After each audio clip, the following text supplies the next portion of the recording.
It is so awesome to be here. I mean, first international event I'm doing since COVID hit, and all the way at the freaking other end of the world. My first time in Australia, and I gotta tell you, I love being part of a conspiracy theory. Because you guys know Australia doesn't exist, right? I mean, according to some people, you are all on the CIA payroll. That's probably why living expenses are so high here in Australia. Yeah? Australia doesn't exist, and it's all a CIA front to make sure that people who need to disappear, stuff like that. Awesome conspiracy theory, look it up. Anyway, I was already introduced. My name is Bas van der Hatert, and you see a list of the companies I work here for.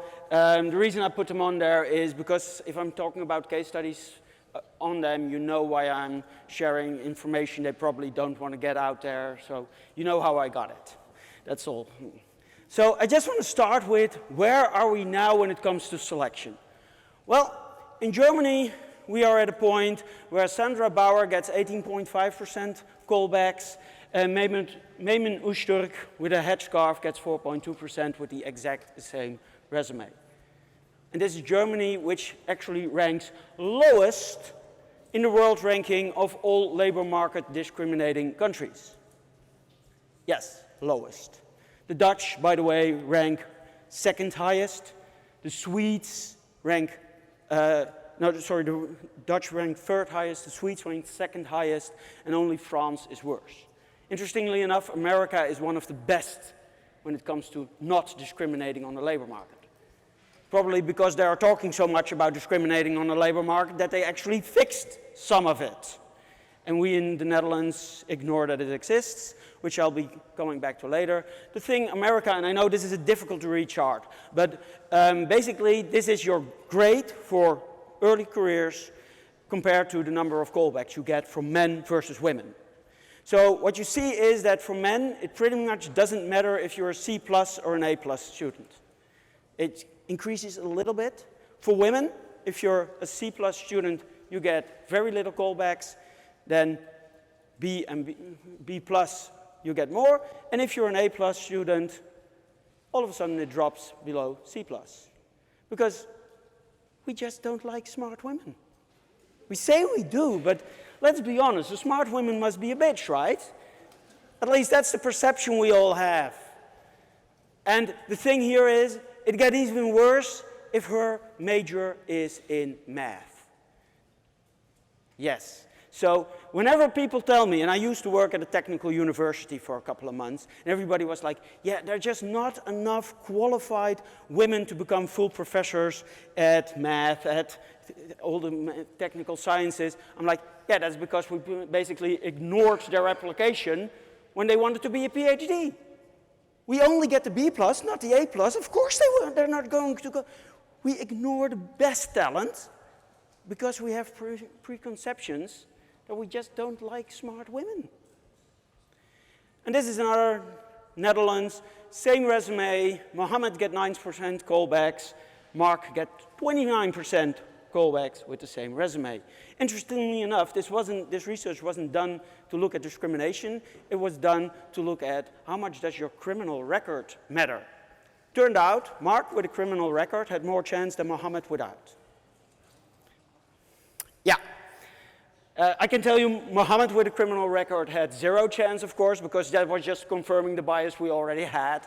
And yeah, so this is the Netherlands. And there's one reason for this, ladies and gentlemen, one reason. It's called the resume. And there's one thing the resume is good for, and that's wiping your ass with it. And why is this? Well, for some reason, we started thinking that years of experience is quality of experience. And I always love this quote that the guy said, listen, I saw a job ad that required 4+ years of experience, and I only created the damn thing a year and a half ago. And I've seen these a lot. I actually at one point was keeping a blog with impossible job ad requisitions, because I actually saw requirements for training that didn't exist. So for university education, that didn't exist. It genuinely wasn't there. And there's a lot of things there going. Basically, every research ever done in the world, academic research on resumes, has shown that a resume has zero predictive validity. Because what matters for your job is the quality of your experience. I'm not saying experience doesn't matter, it's about the quality of your experience. What we measure in a resume is the quantity of your experience. And if quantity of experience would matter, I would have won the Tour de France the last 2 years in a row because I cycled more kilometers than Pogacar did. Just not at the same speed, and especially not uphill in the Netherlands, but that's not on my resume. So what's one solution to this? Well, the Dutch Child Protective Services, and I was involved with this a little bit, they basically said at some point they were looking for a new employer brand manager. And I started talking to them and I said, but what do you want? And they literally said to me, we really don't know. Because to be honest, it's not working right now. We've got a massive recruiting problem, and this was before COVID and before the Great Resignation and you know whatever. And they're saying, we're not getting the people in anyway, so the only thing we know is that the people we have been hiring weren't working out, because else we should have solved at least some of our recruiting problem. So we just don't know what we're looking for. I said, okay, then why don't we do the following? Why don't we let the candidates decide what you're looking for? And what we did was we basically put a Calendly link under in and say, listen, if you think you're fit for this job, these are the things we want you to do. If you think you're fit for this job, book your interview right here. And we let the candidates decide to book we called it a pitch interview, and they got half an hour with the hiring committee if they decided they were a fit. The person we hired from this, which is really interesting, she actually had an employer brand background. She worked at one of the big 4 consulting firms, and she said, I've been rejected based on my resume time and time again at a government organization. I'm assuming it's because they either thought the salary I wanted was out of their range, because apparently they think that the big 4 pay a lot more than governments, which is complete and total BS, to be honest, because the government pays really, really well. They just complain about their pay really, really a lot, and that's why everybody thinks they are underpaid. Or maybe they thought I was too commercial, but I got rejected, and I wanted out of this commercial world. I wanted to do something for the country. But I was sick and tired of getting rejected based on my resume, and then I saw this job. And I was like, wait a moment, I can just book myself in for an interview. I'll try it one last time. She got the job, and she's doing an amazing job there. Why? Well, she was fit for the job. Give him a chance. So, main question I always get is, will AI solve the problem for resume selection and first selection? And I can tell you, no, it won't, as long as you base the AI on CVs.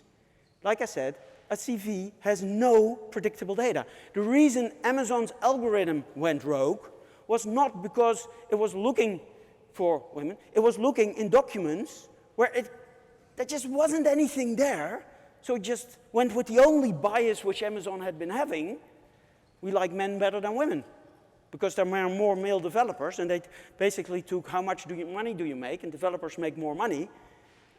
So, and they actually took base pay, as their criteria for success, for quality, which is, by the way, a completely different story about how we should be defining quality, but that's another talk one day. So, if we can't select on resumes, on CVs, then what are we supposed to do?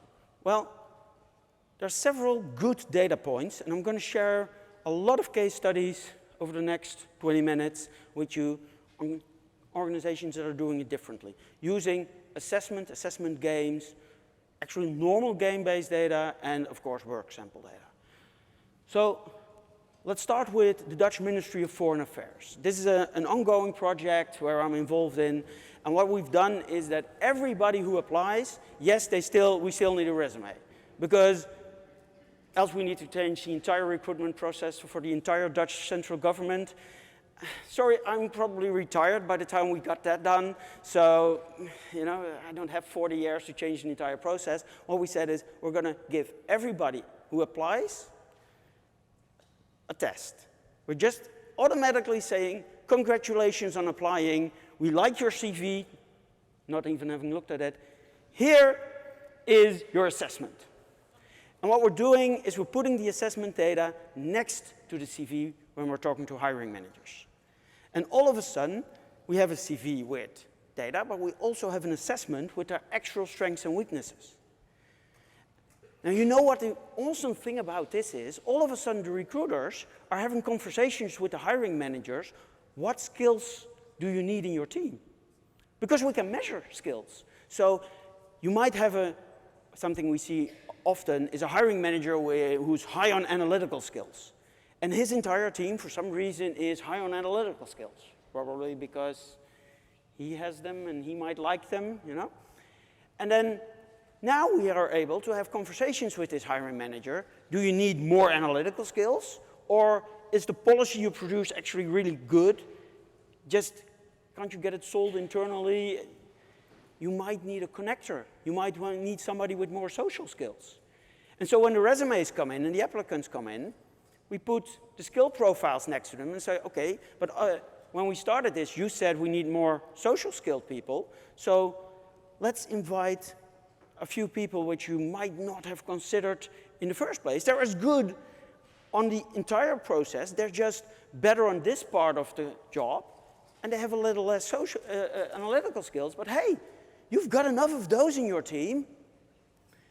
And they're having different conversations. And we're actually looking on cultural add within teams.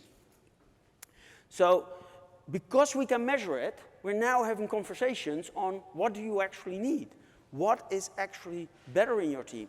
And the one thing I hope, and this is genuinely hope, we're going to be achieving with this, is getting more people without government experience. Because the Dutch government loves hiring people with government experience because they understand government, right? And everybody starts with, every search we start with, well, we need outside knowledge. You know, it's getting too incestuous. We need outside knowledge.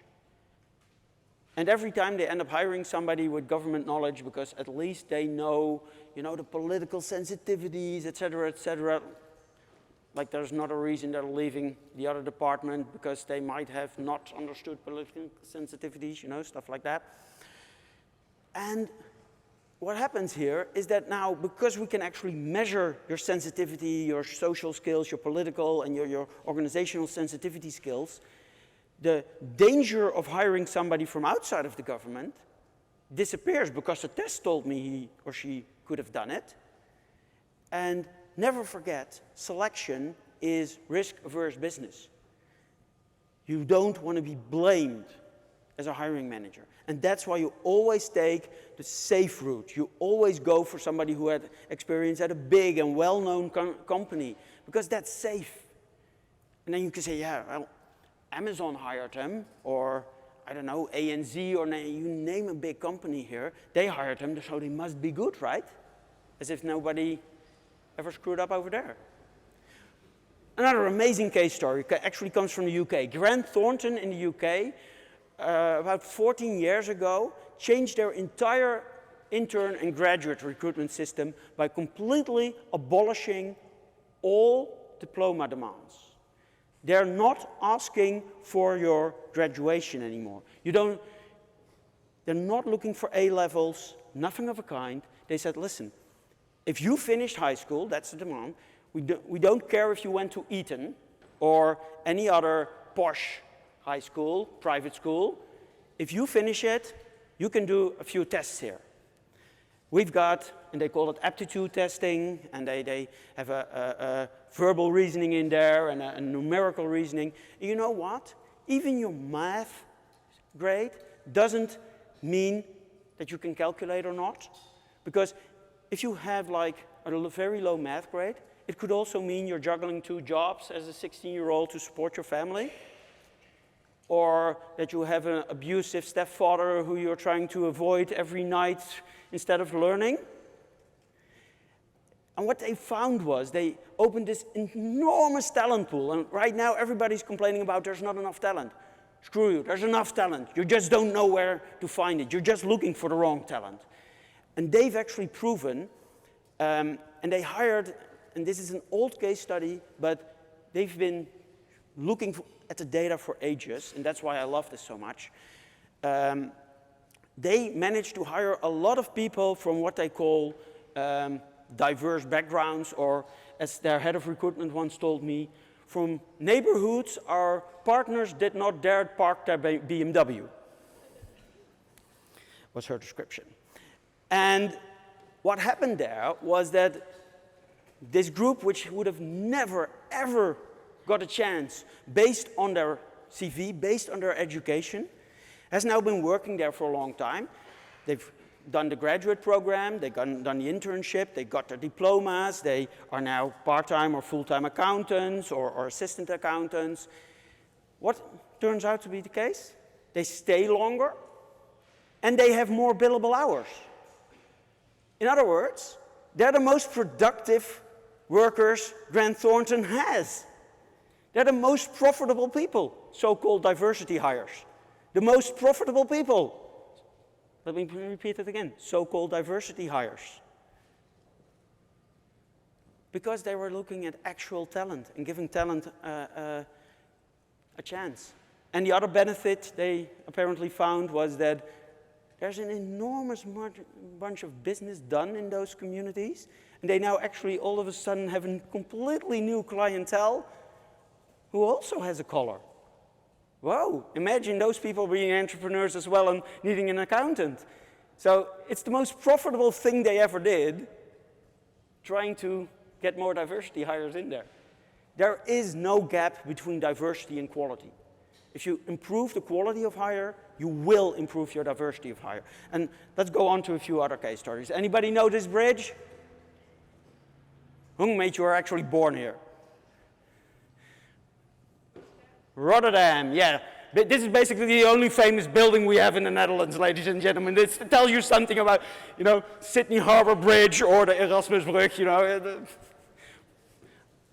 Nothing to be proud of in my country when it comes to architecture, but the city of Rotterdam, and the city of Rotterdam has some awesome case studies also on looking differently at talent. One of the things they did, and it was after an event like this, actually my event, and their head of recruitment was like, oh, I need to try this.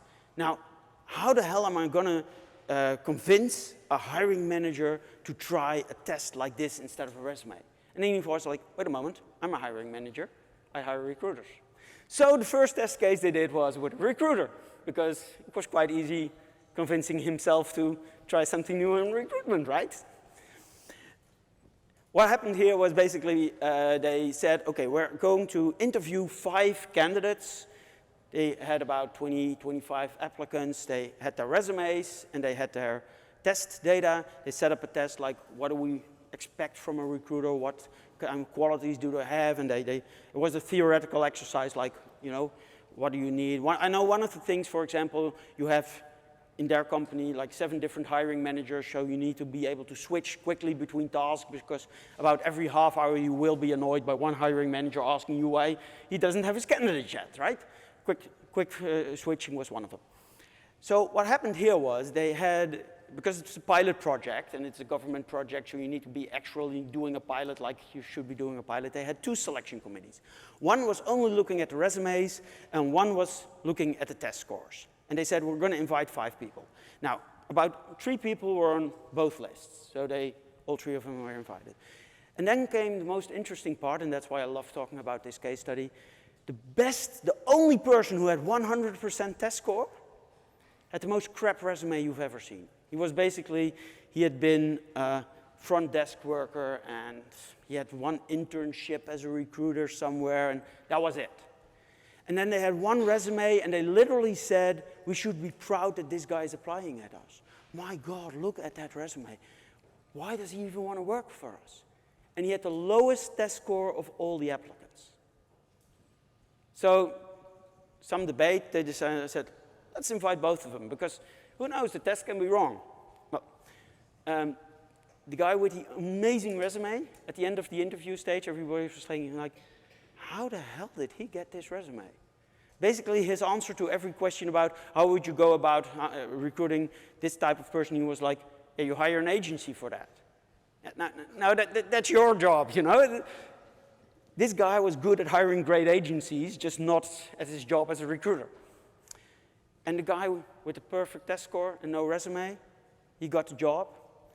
Maybe he didn't have a resume because his name was Samir.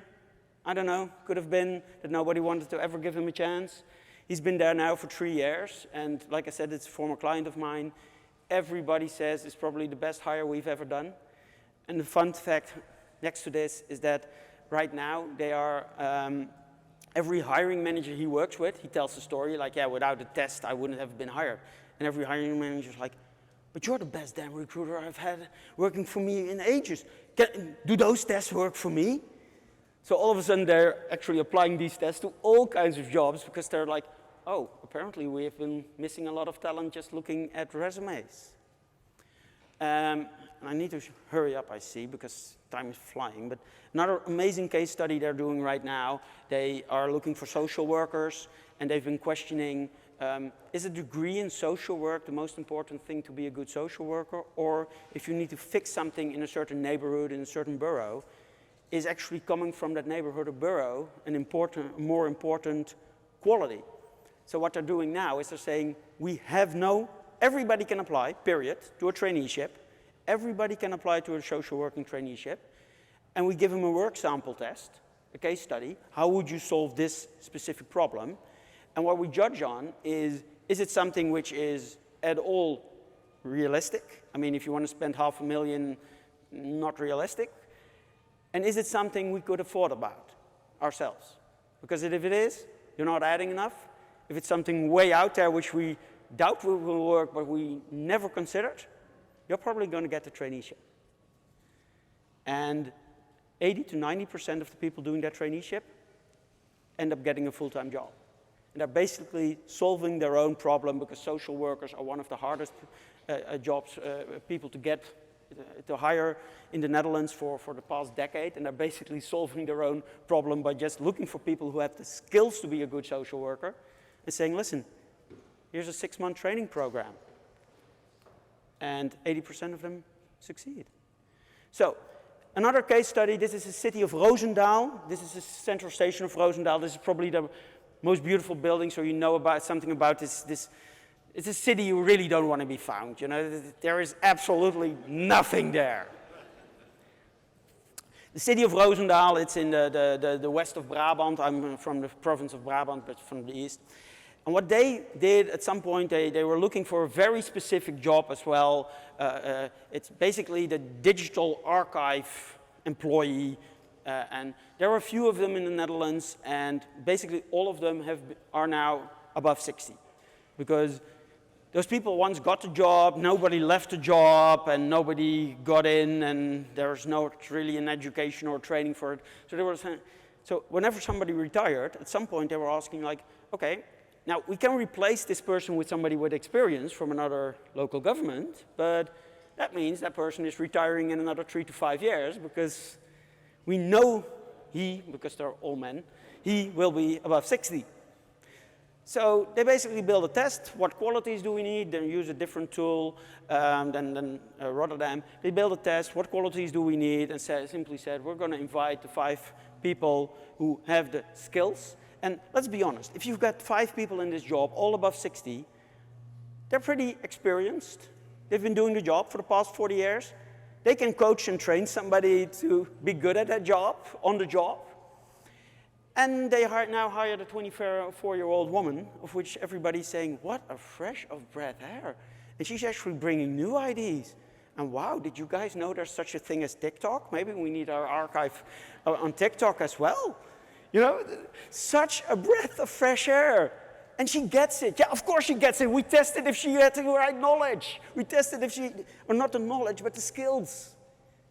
And if you have somebody with the right skills, it's really easy to learn the knowledge. And I'll quickly go past this one. This is a soccer team. It's called AZ. AZ, they're from Alkmaar, just above Amsterdam. They're like the 4th biggest team in the Netherlands. They made last year in transfer fees 61 million euros for players that nobody wanted before they were 16. Because those guys, and all three of them are playing for the Dutch national team. And as you know, we qualified for the World Cup and stuff like that, so we're not that bad.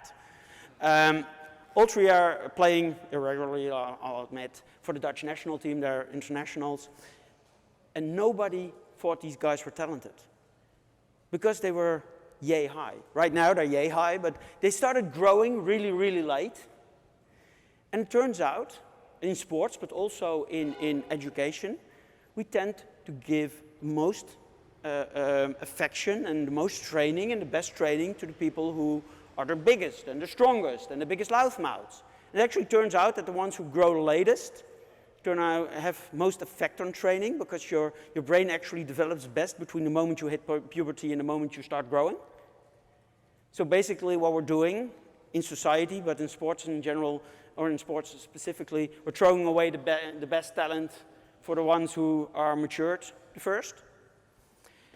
And two of these players would have been cut every time, wasn't it for their brain tests? And they said, listen, as soon as these guys start growing, they're going to be geniuses. We can see it in their brains. They're close to, or they have a brain type like Lionel Messi or Arjen Robben. So let's keep them on the team one more year. And woo, they were 16 and all of a sudden they were growing and now they're internationals and they were sold for 61 million euros. I can tell you, it's the best damn ROI I've ever seen on an assessment tool. So, quickly on to another case study. Unilever, you all know Unilever, right? So Unilever, and this is a case study I don't know in depth because they simply refuse to talk to me or any of the trade press. They only talk to generalized press because they don't like difficult questions. And I was actually at some point feeding a national newspaper the questions, and I asked him later, like, why didn't you ask him? He's like, yeah, they gave me those vague answers, and they basically gave him the runaround again for the difficult questions, and that's probably because they were using HireVue, and you know that HireVue's algorithm got now banned by the US Senate. And I later heard that they actually turned it off like a week after they got it, but because HR directors bought HireVue because of this amazing algorithm, and TA was like, yeah, that's as biased as it gets, so we're not using it, but they could hardly say like, yeah, our leadership team bought this really expensive tool and we immediately turned off the entire reason they bought it. That's probably why they were ignoring, because I wanted to know why the hell are you using a tool which is being sued for bias? Turned out they weren't using it, but they couldn't tell that they weren't using it because then they would have been telling their HR director that he was an idiot for buying it. But other than that, what I puzzled together from this, they said we reached male-female management team parity because of using biometrics and some other assessment tools in our price screening tool for traineeships. And again, I don't know all the details because they won't talk to me, but what I puzzled together from the different stories, they basically said, listen, we have about 4 or 5 different management types. I mean, you know there are different managers. You've got the top-down manager, you know, you've got the inspirational manager, you've got the genuine team, the servant leader. There are different types of managers. But for some reason, we tend to select the managers that we think are most managers, which is basically the white male, top-down, preferably no hair type of guys.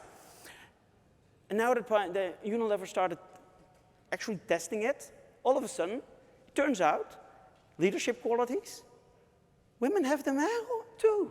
Wow, who could have figured? Women could be good leaders. And because they now know the management style of those management trainees, they're putting them in different places where that management style is needed. So you put a top-down manager if you need to reorganize a department, but you put a servant leader when you need to build up trust again, and people were set up for their strengths, and hey, all of a sudden we have a reason to promote them because they're actually doing a good job, because we're using them on their strengths and not their weaknesses. They reached male-female parity. And I know I'm almost heading out of time. Sorry, I'm going to be 5 minutes late. Stock market traders. And This case, by the way, is partly based in Sydney as well. So IMC, major stock market trader, basically the beauty about stock market traders is, of course, there's a really good quality of hire, right? I mean, you either make money on the stock market or you don't, and we have a very good quality of hire for if you only have one goal. They build literally the brain of a stock market trader. Everybody who applies there get the same test. There's a whitelist. If you score a certain percentage of the best traders, you immediately go on to the next round. There's a gray list of, we're going to look at a few more data points, and there's a big list of, and the black part is, or the red part is, sorry, you're just not going to cut it. They recently hired their very first female stock market trader ever. Now, is this going to ever come to parity? We don't know. What they see is that the females that apply just don't have mainly the reaction speed that a stock market trader needs to have because it's all flash trading. What they're doing now in Sydney is very interesting, is they have two types of traders, and I don't know enough about stock market trader to explain the difference between them, but they have two types of traders, so everybody who's applying automatically gets shifted to the type of trader that fits them best, instead of what they think they want. Another case study, really cool, air traffic control. They, in the Netherlands, they used to ask university degree, and then they went to college degree. And eventually now, they're asking high school degree, and they've got a test up front. Now so they broadened their pool again by, I don't know, 10, 20 times as big. And their quality of hire increased by 140%. And the reason they can measure this is because there is no training for air traffic controllers, so the air traffic control trains their own air traffic controllers, and everybody who finishes the training is good at the job, because you know, there are no bad air traffic controllers in the world. Let's be very honest, we haven't had that many plane crashes because of air traffic control problems, you know. There just aren't any bad ones, they're just good and better. And they used to have 2 out of the 10 people that started the training would finish the training. Right now, it's about 8, 7 to 8 that finish the training. And they lowered the educational bar to high school diploma. And they said, listen, we've got a test here that will check if you have the brain of an air traffic controller. In their case, stress resilience is one of the most important things they want to measure. And what is one trait we do not measure in university? Stress resilience, because you can prepare for everything. I mean, you can prepare for exams, so it doesn't tell me anything how you deal with stress. Last one, I'm sorry, I'm really rounding up here, but I want to share this one. The Dutch military is now not just looking at their own tests. Does anybody here know Steam, the Netflix for games? No? 1, 2, 3, a few people. Well, basically, Steam is like Netflix for games, and they just, but it also keeps score of what games did you play and how did you play them. You know, you get badges. Based on those scores, they're able to look at your qualities, your actual traits. And so what the Dutch military now does with 16-year-olds and gaming events, especially pre-COVID, they said, give us access to your Steam game profile, and we will tell you which job will suit you. Funnily enough, 85% of the kids say, I totally get why you just offered me this job. 85% based on your game profile say, yeah, this is a job which seems suited for me. And what they now said is, okay, a resume doesn't say anything, so if you qualify based on your game profile, you're going to the next round. You are immediately admitted to interview stage. Period. Because we know you have the qualifications based on your games. And they actually know this because this guy's the military version of an air traffic controller. Basically, if one of our airplanes gets into an air fight, he's the ground control helping the pilot not to get shot down, basically, and to kill the enemy. It turned out 100% of these guys who are now in our military are playing the exact 4 same games. For fun. there's something there, you know, if all of the people in the same job are all playing the same games. Anyway, so I'll leave this because I'm running out of time. Just start small, start with one job family, take the low-hanging fruit first, take the ones you can define easily first, optimize that, then think on, but there's a lot more talent out there. And remember, if you start hiring on quality, you will increase your diversity. Thank you all for your attention.